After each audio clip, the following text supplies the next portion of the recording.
This passage always reminds me of the wonderful humor of, you've ever seen the comic strip Kudzu?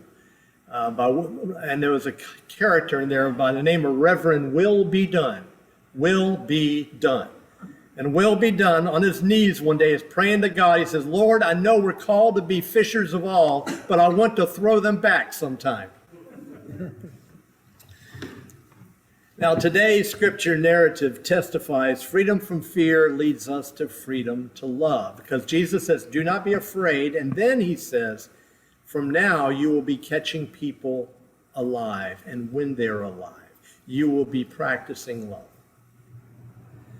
But if you're like me and if you sync up with our church's call of love and action, you might find it the other way around.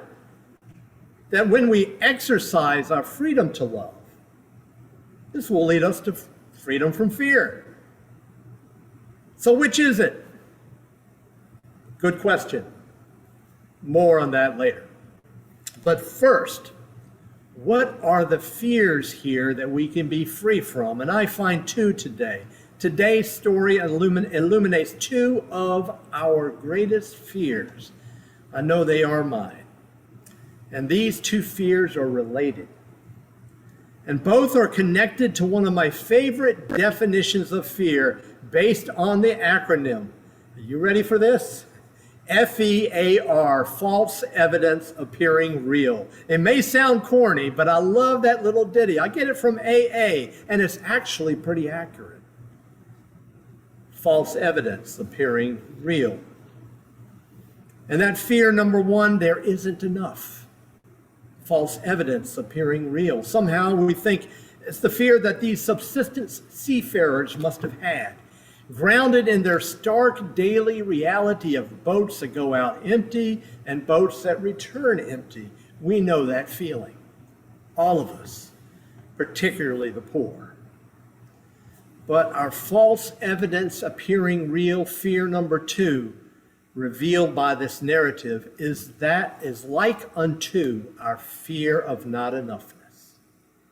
It's one made plain by Simon Peter's fearful reaction to Jesus upon finding his boat filled. Go away from me, Lord. I am the sinful man. Fear number two is our cherished myth that we must earn the abundance, that it's all up to me.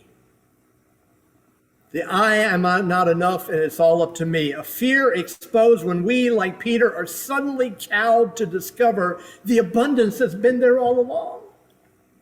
That once we experience this epiphany that Jesus shows us that there is always enough, dispelling our first fear of not having enough, we can no longer walk around pretending that we earned and are entitled to that abundance.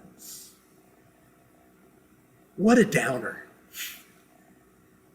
Fear number one, today's scripture confronts us with. There isn't enough, leading to fear number two, that each of us discovers that, yes, in community there is enough, but our fear that we can no longer claim that we are entitled to that abundance. And who wants to let go of that meritocracy?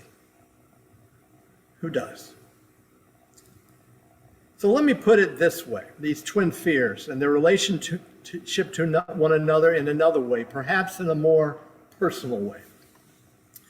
If you're like me, some mornings you wake up with a fear whispering to you in each ear, one on this ear and the voice on the other. This voice on one ear says, I'm not enough, or there's not enough. And in the other ear, this voice, it's all up to me.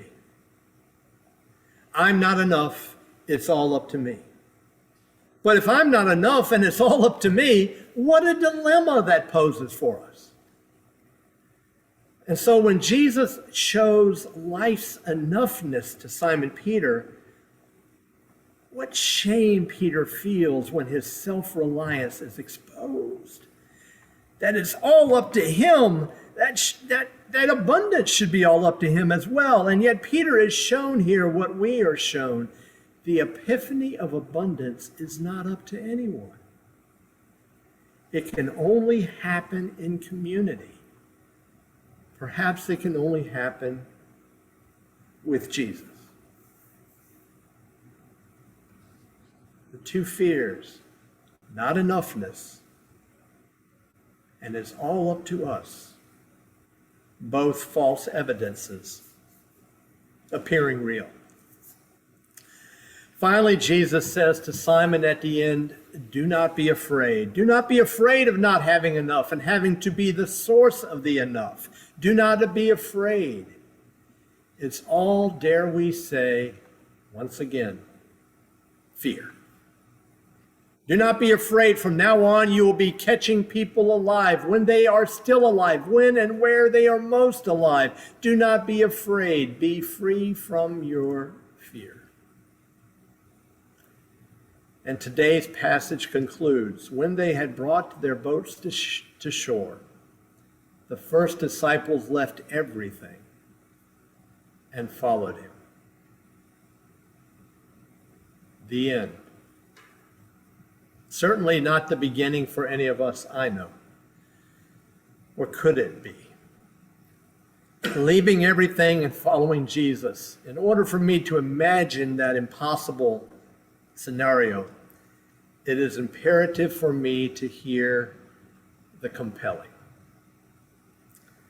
And the most compelling stories I know of people leaving everything and following their Lord are stories of people who feel compelled or even forced to leave their boats ashore, to leave everything ashore. People who don't simply see the light, they feel the heat. Now, Rosa and I watched an amazing program a few nights ago called X, like the letter X. Exonerated, the murder of Malcolm X and 55 years to justice. It was a story of two men exonerated of his murder just last year, 55 years after that act in 1965. These two men spent 20 years in prison, the remainder on parole. One of these two men, the one who lived to see his justice, is a Sunni Muslim, a man named Muhammad Aziz. He was a black Muslim at the time of Malcolm X's murder, but Aziz was not even in the auditorium when the assassination occurred. He wasn't in the Audubon ballroom. No forensic evidence could place him there. All the evidence pointed elsewhere. Much of it collected from Hoover's FBI, and much of it not entered into trial. And one of the actual shooters who admitted his guilt at the trial stated then and later in an affidavit that Aziz and his co-defendant were completely innocent. Now, in watching the interview the other night with Muhammad Aziz, a healthy-looking 83-year-old man, I was struck by his equipoise and his acceptance of what happened. He said, I'm a black man in America. I know who I'm dealing with. What could I expect? The interviewer asked Aziz, were you scared of going to prison? No. No? No. Aziz pointed to the pictures of him at the trial. A young man looking placid, even serene. Did I look scared? You look at the pictures. Did I look scared? No, sir. I wasn't scared. How could I be? God was right there with me. The man who interviewed Aziz reflected later that he is a devout Muslim man. And as a Christian man myself, the interviewer said, seeing someone who relies so heavily on his faith, I think all of us who are people of faith, you will see some of your own faith experience in this man's stoic resilience to adversity. And do we? Do we see some of that resilience in our own faith experience? Maybe we can learn from Muhammad Aziz. Maybe he had faced down his fear that he was not enough. Maybe he had faced that fear due to his faith in God, his black Muslim kinship at that time, and the fact that his black brothers in prison, he said, never thought he killed Malcolm to begin with. Maybe he faced his fear because he knew he was never alone. And maybe, just maybe, Aziz faced that other fear down as well, that it had somehow to be all up to him. Knowing that God's abundant goodness and mercy was standing alongside him all the way. He was free from the fear of not having enough, and he was free from the fear of it being all up to him. Or having, as with Simon Peter, any myth of self-reliance exposed for all to see. I wasn't scared. How could I be? God was right there with me. I wonder if we at Bethesda Presbyterian understand that God is right here with us when we begin to worry. When we begin to worry, what's next for our little church? As here we return to what I proposed at the beginning of this message. What if we were to practice the freedom to love, our motto, love and action, as that freedom to love could free us from fear without waiting for vice versa? What if we be faithful to the next ordinary task of simply being church? What if we practice the freedom to love who we are loving right in front of us? Won't that in the process free us from fears? What if, like Simon Peter, we simply do what Jesus asked us to do and put our boat out and maybe a little bit into the deep? What if, for example, we meet, as several of us did this past week on Zoom, with the head of the Greater Bethesda Chamber of Commerce and honestly explore how to show forth compassion to the downtown residents, doubling in number over a 10-year period? What if we vet some exciting social action opportunities later today, which several of us are meeting to do? What if we haul in our nets these next couple of weeks, our vision process responses, so that we can take some of these ideas and catch people where they are alive, where they feel most alive?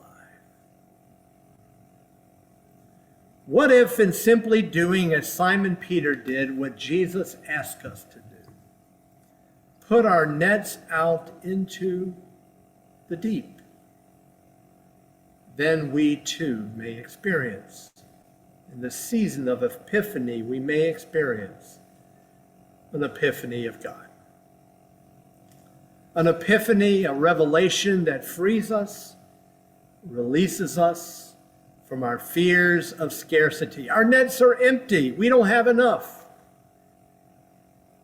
That frees us, releases us from our fears of having our self-reliance unmasked. When Jesus shows us in the deep, there was always enough, and that it was not up to each of us, just up to each of us now, together. What if, in simply doing as Simon Peter did, what Jesus asked us to do, we can experience an epiphany of God, an epiphany of freedom from our fears. For we cannot do it alone. I'm not enough. I thought it was all up to me. From those fears, through our love and action, let us be free. Thanks be to God.